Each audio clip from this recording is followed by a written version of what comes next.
Ce système de pose a une logique. Avant de commencer l'installation, vérifiez l'état du sol. Faire glisser sur toute la surface à carreler et dans toutes les directions une règle à niveau de 2 mètres pour contrôler la planéité. Assurez-vous que les éventuelles irrégularités du sol ne dépassent en aucun cas 3 mm.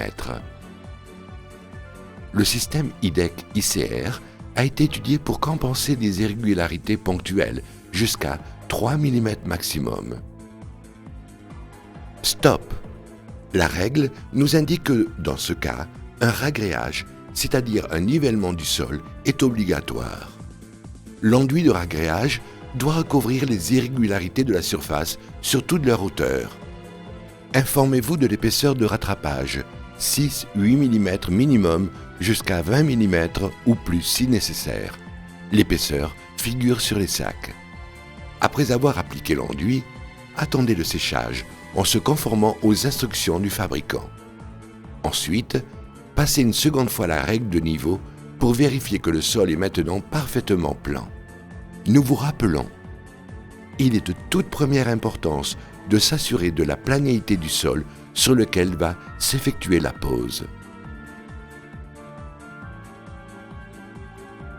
La première chose à savoir est ce qu'il ne faut pas faire. Carreau au coin. Non. Carreau vers le mur. Non. Carreau vers la porte. OK. La porte d'entrée doit toujours être notre point de référence. Comme vous le voyez à l'image, le premier carreau doit toujours être centré et en ligne avec la porte d'entrée. Ensuite, nous traçons une ligne parallèle au mur pour ne pas nous dévier et nous suivons l'ordre que nous voyons dans l'image.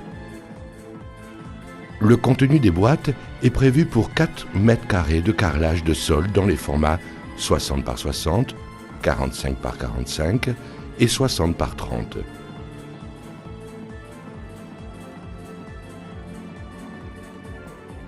Tout d'abord, nous collons une étiquette adhésive sur chacun des profilés.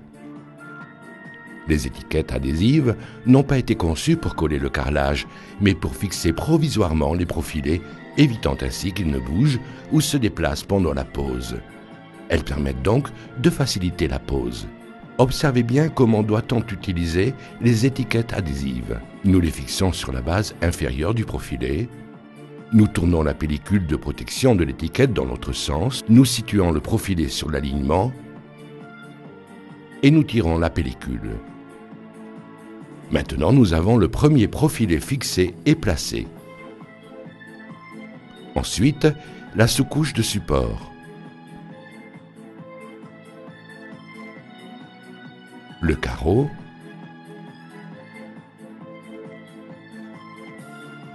Et les autres profilés.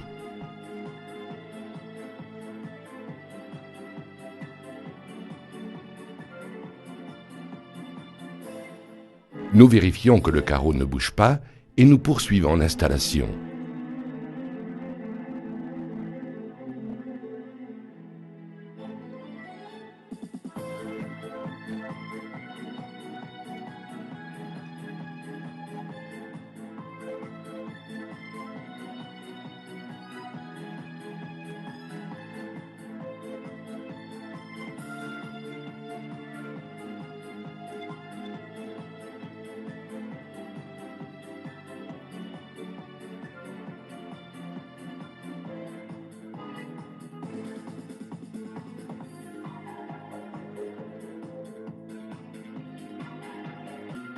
Il semblerait qu'en est un problème.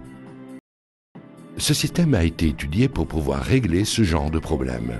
La pièce que vous voyez a 1 mm d'épaisseur et s'adapte parfaitement à la base inférieure des profilés. Et l'on peut en mettre autant qu'il sera nécessaire pour stabiliser le carreau. En compense, nous vérifions que le carreau ne bouge plus. Nous identifions où nous avons compensé et nous poursuivons l'installation. Le problème n'est pas résolu et paraît plus grave. Dans ce cas, le carreau bouge trop et la solution apportée est différente. Nous levons le carreau pour voir où est le problème. Un problème que l'on peut rencontrer. Un sol partiellement irrégulier qui empêche que le carreau repose bien à plat. La solution dans ce cas consiste à couper la sous-couche autour de la zone où se situe la partie bombée. Ainsi, nous absorbons la différence par l'épaisseur de la sous-couche. Nous repositionnons de nouveau le carreau.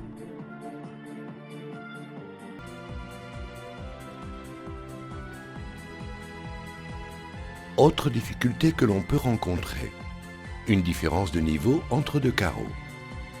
Dans ce cas, comme l'on peut voir dans le schéma, la solution consiste à inverser la cale et la fixer sous la partie latérale du profilé. De la sorte, nous calons uniquement le côté sur lequel il est nécessaire de relever pour égaliser et équilibrer les carreaux.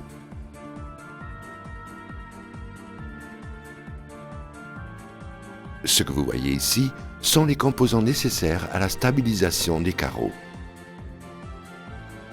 Ventouse pour l'extraction des carreaux, scellement chimique composé d'une résine et d'un durcisseur, pistolet pour son application. Réparation à l'aide de la résine. La réparation à l'aide du scellement chimique doit s'effectuer en continu, sans pause, afin d'éviter que la résine ne sèche dans l'embout. Dès que nous en avons terminé avec les zones d'irrégularité, nous devons achever le processus de réparation à l'aide du scellement chimique. Dès lors que nous insérons des cales, se produit une différence de niveau entre le profilé et la sous-couche. Le carreau ne reposera pas totalement à plat sur son support. Ce que vous observez par intermittence sont les zones creuses provoquées par les cales. Nous devons maintenant les combler à l'aide du scellement chimique. Nous appliquons plusieurs points de résine sur la sous-couche et dans la zone environnante des cales. Nous remettons en place les carreaux et attendons environ 1 heure, sans marcher, afin que la résine soit complètement durcie. Le processus de réparation est maintenant terminé. Si le mouvement du carreau est léger, inférieur à 1 mm d'amplitude, il est possible de stabiliser parfaitement, sans les cales, à l'aide du scellement chimique. Répartir quelques gouttes sur la sous-couche et laisser sécher environ 1 heure. Nous installons maintenant le format en 60 par 30. Pour ce type de format de carrelage, nous avons 2 possibilités, soit une pose droite, soit décalée. Nous optons pour une pose en décalé. Comme vous le voyez, pour cette dimension de carrelage, nous utilisons 2 profilés courts dans le sens de la longueur du carreau. Cela nous permet d'emboîter les profilés au centre de chaque carreau. Maintenant, il nous reste à procéder à la partie la plus technique, les découpes de carreaux. Voyons ce dont nous avons besoin pour couper le carrelage. Une table pour les découpes, une paire de ciseaux pour PVC, des gants et des lunettes de protection, un cutter, un coupe-carrelage à disque, un petit marteau en gomme. Nous rapprochons les carreaux que nous devons mesurer et tracer.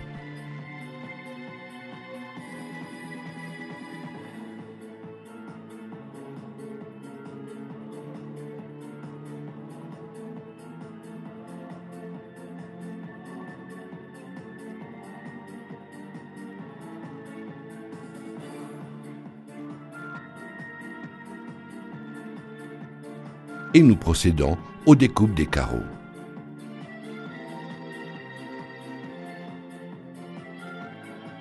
À présent, les découpes sont terminées.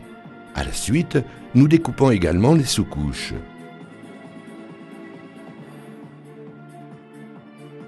Nous mettons les carreaux, nous coupons les profilés et nous vérifions que ça ne bouge pas.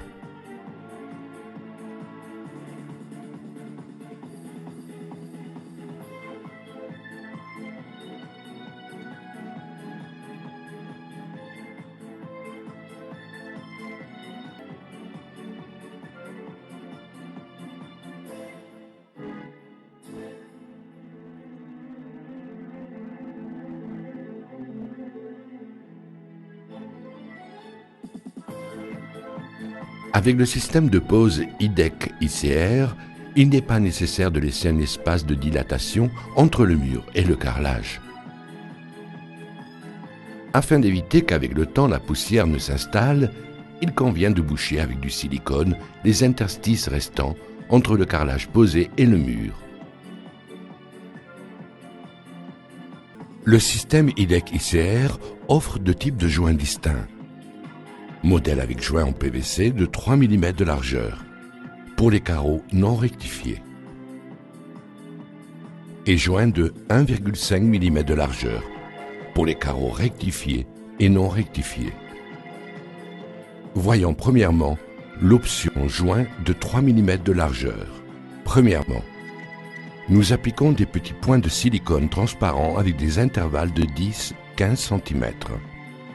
Nous étalons le silicone tout au long de l'emplacement des joints en veillant bien à ne pas tacher la partie supérieure du carrelage. Ensuite, nous mettons les joints.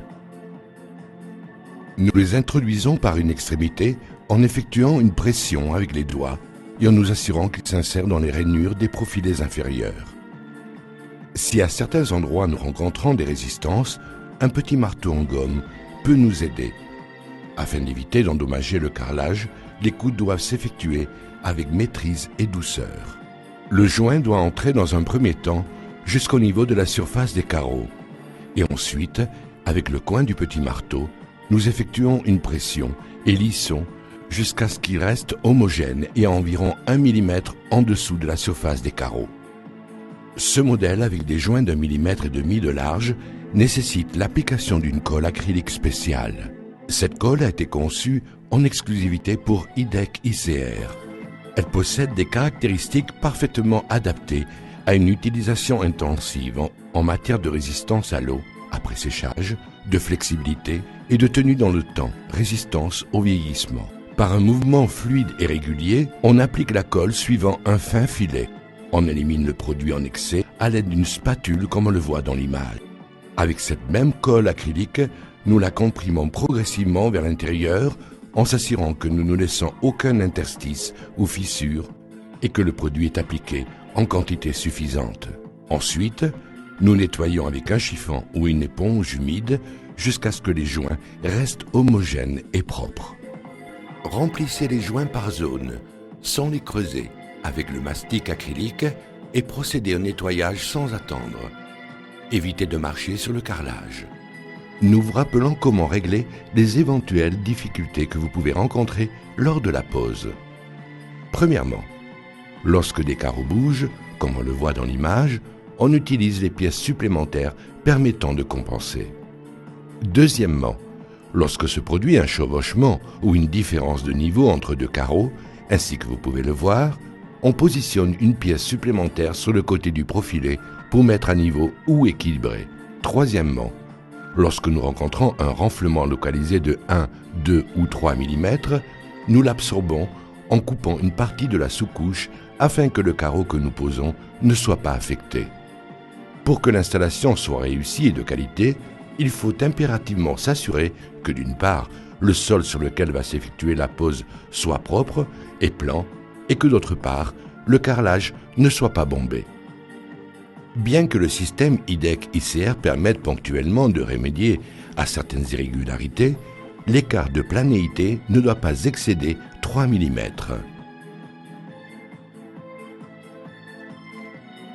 Bravo pour avoir fait du bon travail et avoir choisi le système IDEC ICR pour poser votre carrelage.